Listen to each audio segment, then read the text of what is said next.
Hey, this is Chuck Walker with Hornet Vision 38355, Southeastern Termite and Pest Control, certified carpet cleaning, and certified restoration. We're sitting here on a special Thursday edition of the Coach's Corner because, Coach, I guess out of school tomorrow, right? Yeah, that's right. We're actually pretty fortunate we don't have school on a game because you never like playing a Friday night game without being in school, so it worked out well for us. That's right. Well, and we talk a lot about football being about a routine and you setting that routine up early in the year. Coach, last week's win over Bryan County was obviously much needed after our previous 2 weeks before that. How do you feel? That amount of rain, that torrential amount of rain that we had on Friday night, did that hurt us or did that help us a little bit? What do you think? And I know both teams had to play in the rain, but sure, I don't know that it affected either side much. We fumbled some snaps. We really handled the ball pretty well. It was just a snap centered a quarterback exchange out of the shotgun a couple times, and then we had one turnover. I thought O'Brien played really well because they had turned the ball over in every game, and every time that ball hit the ground Friday night, it ended up in their hands. Yeah, you're right. We just, and it wasn't like we didn't come up with it; it just rolled right to them. So.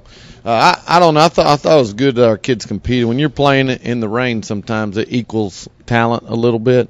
We were just looking for at that point after losing 2 straight. We just need to find a way to win a football game, and we're really pleased with how our kids responded. Oh, absolutely. And I too. I felt like for the most part that we held on to the ball pretty well, considering how wet it was. The only thing that gave me any concerns from where we were in the press box was returning the punts.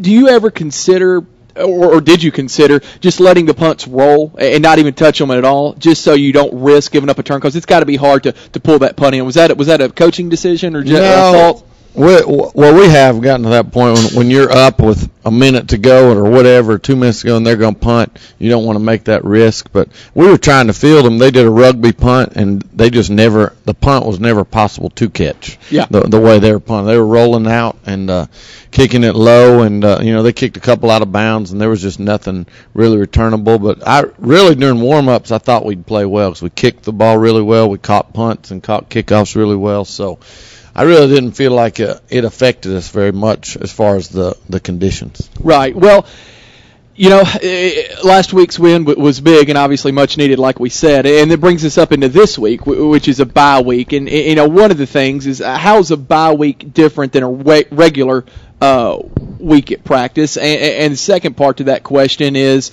did this bye week come at a good time for us? Well, first, the difference is that we don't have an opponent to prepare for. We have spent this entire week getting ourselves better. We've gone back to basic things and fundamentals that sometimes are hard that you don't sometimes have the time to do because you're implementing a game plan. So we've gone back just to our basic stuff and really reiterated the foundation that we put in place in August. Right. And gone through the little things and helped our kids understand the importance of those little things that help us win football games. And as far as it coming at the right time, I guess it did. No matter when it comes, we're going to tell our kids it's the right time. Right. But we kind of like having it. We've had off week 5 the last 2 years. Mm-hmm. It kind of in the middle of the regular season, and so I think it was a good time for us. And we really had. This is the best week of practice we've had in the bye week since we've been here. So that's really proud of our kids and how they've responded this week. Well, and that's good to hear, too, about the practice. I know every game's a big game, right? And coaches always say the only game that matters is the next one.